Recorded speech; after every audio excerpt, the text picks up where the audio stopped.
বাৰটো ঠিক মনত নাই। পুৱাতে ফোন এটা আহিল। পিছে আনদিনৰ দৰে সাধাৰণ ফোন নাছিল। খবৰ এটা পাই মনটো ছটফটাই উঠিল। ততাতৈয়াকৈ দুচকীয়া বাহনখন লৈ কিনকিনীয়া বৰষুণৰ মাজেৰে মৰাণ পালোগৈ। তেতিয়া প্ৰায় 9:30 হৈছে। এনেতে মৰাণত ৰেল গেটো পৰিল। বাহনখন চিনাকি দোকান এখনৰ সন্মুখত এৰি ষ্টেচনৰ ফালে দৌৰিলোঁ। কোনোমতে ৰেলত উঠিলোঁ। উশাহো ঘন হ'ল। কথাটো কোৱাই নহ'ল নহয়। বৰবাৰী নামেৰে খ্যাত অসম মেডিকেল কলেজ ডিব্ৰুগড়লৈ বুলি। পাহৰিব নোৱাৰা এটা ৰেল যাত্ৰা। প্ৰায় 25 মিনিটত ডিব্ৰুগড় বাণীপুৰত। বৰ ভাল লাগিল। মিছাতে মানুহে ৰেল বিভাগক বদনাম কৰি ৰাখিছে।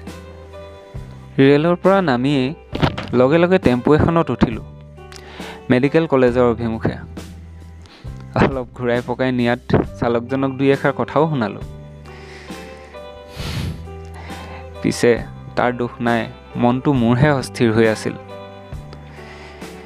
যি কি নহওক, অৱশেষত মেডিকেল কলেজৰ মেডিচিন বিভাগৰ গেটত উপস্থিত হ'লোগৈ। আগতে কোনোদিনে গৈ নোপোৱাসকলে হয়তো নাজানিব, এই বিভাগত ৰোগী চাবলৈ যোৱা মানে মন্ত্ৰী MLAক লগ কৰিবলৈ যোৱা প্ৰায় একেই কথা।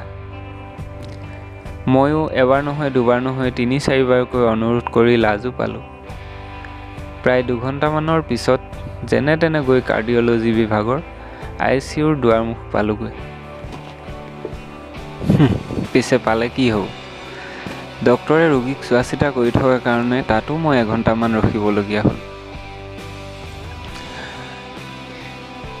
ভাল লগা মানুহজনক এবাৰ লগ কৰাৰ হেঁপাহত বাৰে বাৰে ভিতৰলৈ জুমিছোঁ। যিজনে মোৰ বিষয়ে এবাৰো বেয়া কথা ভবা নাই, কোৱা নাই, সেই আপোনজনৰ কাষত দিনটো বহিলোঁ আৰু গম পালোঁ তেওঁ দুবাৰকৈ হাৰ্ট এটেক আহিছে। তেওঁক দুই এষাৰ কথাও সুধিলোঁ। মাজে মাজে তেওঁ মাস্কখন তললৈ নমাই মোক দুই এষাৰ উত্তৰো দিলে। এৰি আহিব মন নাছিল যদিও সন্ধিয়া ঘৰ পালোহি। ঘৰ পাই তেওঁৰ বিষয়ে দুই এষাৰ কথা ঘৰতে কৈ আছিলোঁ। এনেতে সেই মুহূৰ্তটো আহিল। আকৌ ফোনটো বাজি উঠিল। তেওঁ আৰু আমাৰ মাজত নাই। প্ৰায় 7মান বাজিছিল তেতিয়া।